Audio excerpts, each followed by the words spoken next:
Smart Ideas avec BNP Paribas. Découvrez des entreprises à impact positif.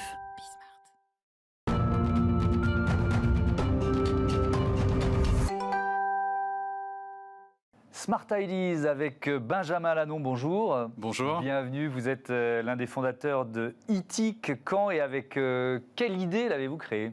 Alors c'est une idée qui est apparue lors du premier confinement. On l'a créée avec plusieurs copains avec lesquels on était très sensibles aux problématiques éco-responsables.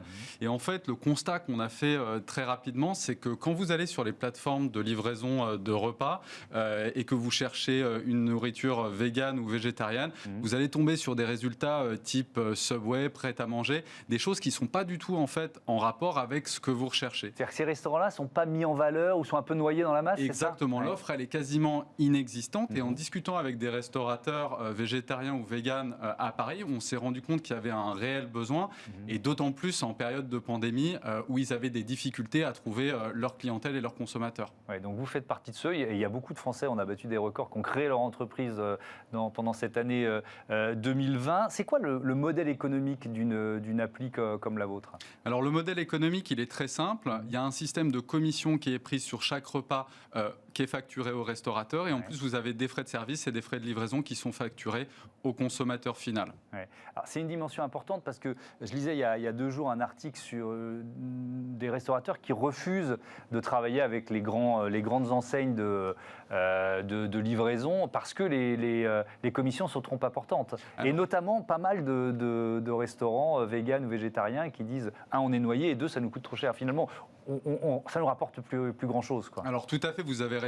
Dans la restauration, on est sur un secteur où les marges peuvent être assez faibles finalement. Ouais. Donc nous, on a un système de commission qui va être moins disant que les plateformes type Uber Eats et Deliveroo et qui va permettre aux restaurateurs de s'y retrouver. Mais il y a un autre point qui est très important à comprendre, c'est que quand vous êtes sur une plateforme comme Eathic, en tant que restaurateur, j'entends, vous allez avoir un panier moyen qui va être en général beaucoup plus élevé que sur ces autres plateformes. Pour vous donner un exemple très simple, sur Uber Eats ou Deliveroo, la moyenne, ça va être autour de 17 €, 17,50 € le panier. Quand vous êtes sur Eathic, vous avez un panier moyen qui est autour de 32 €. Pourquoi alors, c'est une excellente question. On s'est évidemment posé cette question.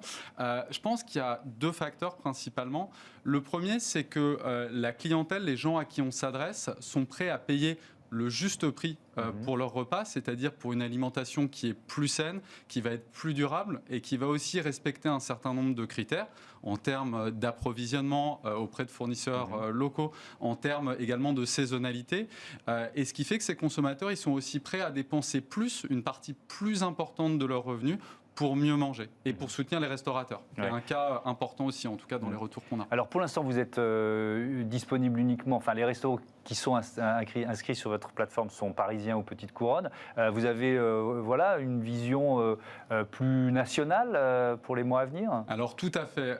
Une de nos ambitions, c'est de développer à Lille et à Bordeaux dès le mois prochain. En fait, on a des restaurants dans toute la France qui nous contactent déjà et qui nous demandent quand on arrive, également sur notre chaîne Instagram, on a plein de consommateurs qui nous disent on a vraiment besoin de votre appli, donc on a envie de répondre à cette demande. On est obligé d'y aller par étapes, mais en tout cas la prochaine étape, ça va être Lille et Bordeaux le mois prochain. Comment vous sélectionnez justement ces restaurants où il y a des pâtisseries aussi qui sont partenaires ? Exactement. Alors, on a 2 critères. Le premier, c'est effectivement d'être un restaurateur ou une pâtisserie végétarienne ou végane, mais également d'adhérer à une charte. Donc, on a mis en place une charte Eathic qui va en fait correspondre à l'ensemble de votre système, de votre chaîne de valeur. Donc, à la fois au niveau de votre approvisionnement, au niveau de la transformation, mais également de la distribution, du conditionnement. Des emballages aussi, exactement. etc. Ça, l'emballage, c'est un point extrêmement important. Donc, on va privilégier évidemment des restaurateurs qui ont une approche éthique des emballages, avec que des emballages qui soient recyclables. Mais on veut aussi travailler avec un écosystème de start-up très important qu'on a en France, en réfléchissant notamment à mettre en place des systèmes de consigne, par exemple.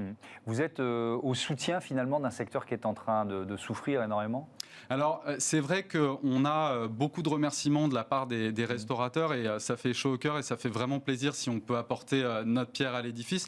C'est un moment très difficile. Nous, on est vraiment là pour essayer de les accompagner et d'aider aussi leur public à continuer à garder ce lien avec eux. Et oui, parce qu'évidemment, une appli comme la vôtre, ça permet de maintenir un peu de chiffre d'affaires. Merci beaucoup, merci Benjamin Lano et bon vent à Itik. Voilà, c'est la fin de cette émission. On se retrouve demain 9h midi, 20h30. Belle journée sur Bismart. Salut.